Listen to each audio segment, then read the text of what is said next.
شمالی وزیرستان میں security forces کا آپریشن میں بھارتی پراکسی فتنہ الخارج کے 11 دہشت گرد ہلاک۔ فائرنگ کے تبادلے میں میجر سید معیز عباس اور لانس نائک جبران اللہ شہید۔ میجر معیز شہید کا تعلق چکوال اور لانس نائک جبران کا بنو سے تھا۔ پاکستانی سیکیورٹی فورسز بھارتی حمایت یافتہ دہشت گردی کے مکمل خاتمے کے لیے پرعزم۔ جنگ بندی نافذ ہو چکی، اب کسی کو نقصان نہیں پہنچے گا۔ امریکی صدر ڈونلڈ ٹرمپ اور اسرائیلی وزیر اعظم نیتن یاہو کے درمیان ٹیلی فونک رابطہ۔ اس سے پہلے ٹرمپ نے ایران اسرائیل پر جنگ بندی توڑنے کا الزام لگایا تھا، کہا کہ چین ایران سے تیل کی خریداری جاری رکھ سکتا ہے۔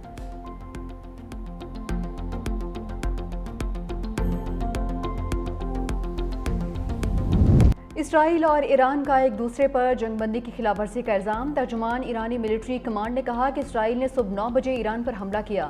فوج کسی بھی جارحیت کا جواب دینے کے لیے ٹریگر پر انگلی رکھے رہے گی۔ سیونی وزیر دفاع نے الزام لگایا کہ ایران کی جانب سے 2 بیلسٹک میزائل داغے گئے۔ ایران نے جنگ بندی کی خلاف ورزی کا الزام مسترد کر دیا، کہا جنگ بندی کے آغاز کے بعد ہماری جانب سے کوئی میزائل فائر نہیں ہوا۔ اسرائیل پر میزائل حملے کی خبر جھوٹی ہے۔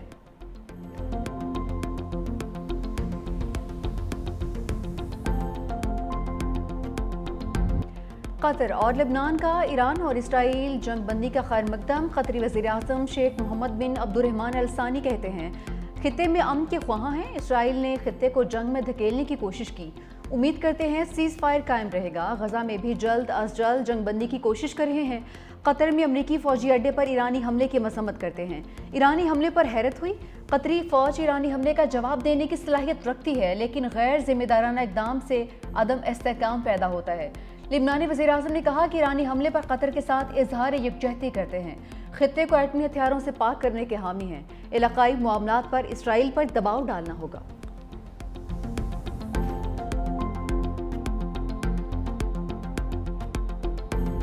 جنگ میں ایران کے خلاف تمام اہداف حاصل کر لیے، اسرائیلی وزیر اعظم کا اعلان۔ جنگ بندی کی کسی بھی خلاف ورزی پر اسرائیل طاقتور جواب دے گا۔ اسرائیل کی فضائی حدود کھول دی گئی ہیں۔ سینئر ایرانی عہدیدار نے کہا کہ ایران قطر کی ثالثی پر جنگ بندی پر رضامندی ہوئی ہے، امریکی تجاویز کو قبول کیا۔ ایرانی وزیر خارجہ عباس عراقچی بولے اسرائیل جارحیت کے خلاف کارروائیاں صبح 4 بجے تک جاری رہیں، آپریشنز کامیابی سے مکمل کیے۔ اسرائیل نے جارحیت روک دی تو ہمارا بھی جوابی کارروائی کا کوئی ارادہ نہیں ہے۔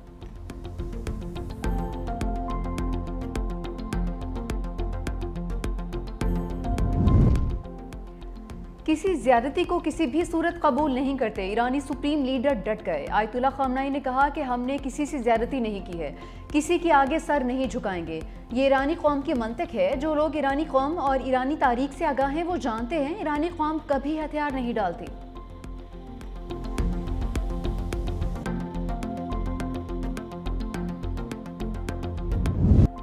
ایران اسرائیل جنگ بندی میں قطر کا ہم کردار۔ امریکی صدر ڈونلڈ ٹرمپ اور نائب صدر جے ڈی وینس نے جنگ بندی کے لیے امیر قطر سے رابطہ کیا۔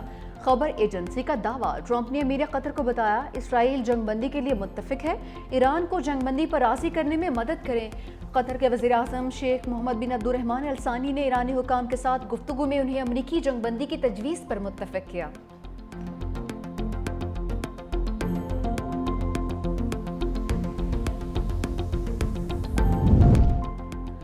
وزیر اعظم شہباز شریف کی قطری اور سعودی سفیر سے ملاقات۔ قطری امیر اور عوام سے اظہار ہمدردی، قطری بھائیوں اور پورے خطے کی سلامتی کے لیے دعا کی۔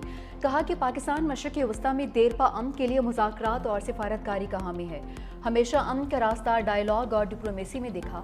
سعودی سفیر سے ملاقات میں مشرق وسطیٰ کی تیزی سے بدلتے صورتحال پر تبادلہ خیال۔ وزیر اعظم پاکستان شہباز شریف نے کہا کہ پاکستان اور سعودی عرب خطے میں امن کے لیے قریبی تعاون جاری رکھیں گے۔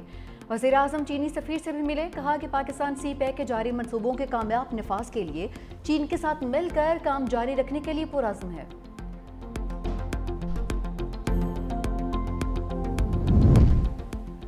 پاکستان خطے میں کشیدگی کی کمی کے لیے ڈائیلاگ اور سفارتکاری کو ضروری سمجھتا ہے۔ پاکستان کا قطر میں امریکی ایئر بیس پر حملے کے بعد کشیدہ صورتحال پر اظہار تشویش۔ ترجمان دفتر خارجہ نے کہا کہ کسی بھی ملک کی سالمیت اور استحکام کے لیے قائم کردہ اصولوں کی خلاف ورزیوں کی مذمت کرتے ہیں۔ وزیر دفاع خارجہ آصف نے کہا کہ حالیہ دنوں میں مسلمانوں کو 2 بار فتح نصیب ہوئی ہے۔ پاکستان کو بھارت، ایران کو اسرائیل کے خلاف فتح نصیب ہوئی۔ اسرائیل بڑے بڑے دعوے کر رہا تھا لیکن سب بے بنیاد تھے۔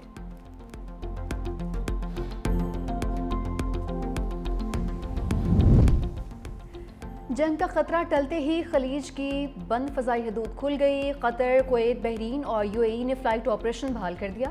مسافروں کو ایئر لائنز سے معلومات لے کر ایئرپورٹ پہنچنے کی ہدایت۔ کشیدگی کے باعث پاکستان سے بھی خلیج جانے والی 32 پروازیں منسوخ، 55 تاخیر کا شکار، مسافر پریشان۔ ایران کے خطے میں امریکی اڈوں پر حملوں کے دوران کئی پروازوں کا رخ موڑنا پڑا، کئی منسوخ ہوئی تھیں۔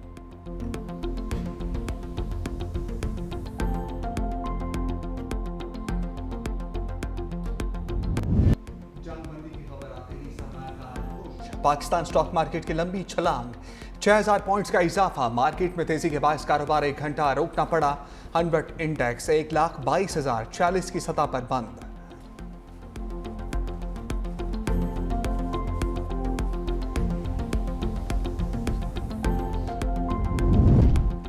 قطر میں امریکی اڈوں پر حملے کے بعد عالمی منڈی میں تیل کی قیمتوں میں کمی، برینٹ کروڈ کی قیمت تقریباً 5% کم ہو گئی۔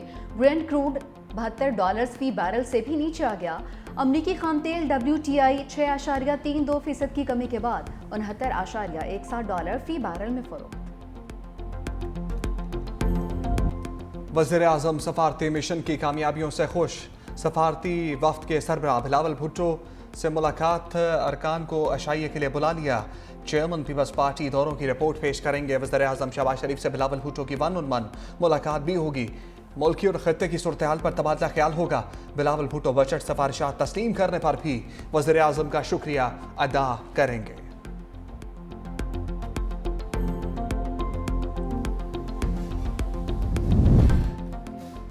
پاکستان خطے میں پائیدار امن کے لیے پرعزم، پاکستانی مندوب عاصم افتخار کا سلامتی کونسل اجلاس سے خطاب۔ کہا افغانستان میں عبوری حکومت کے باوجود صورتحال بدستور غیر مستحکم ہے۔ عالمی برادری کی توجہ میں کمی سے افغان عوام کی مشکلات میں اضافہ ہوا۔ پاکستانی معاشی مشکلات کے باوجود افغان عوام سے امنی روابط جاری رکھے۔ پاکستان اور افغان عبوری حکام کے درمیان اعلیٰ سطحی سفارتی روابط برقرار ہیں۔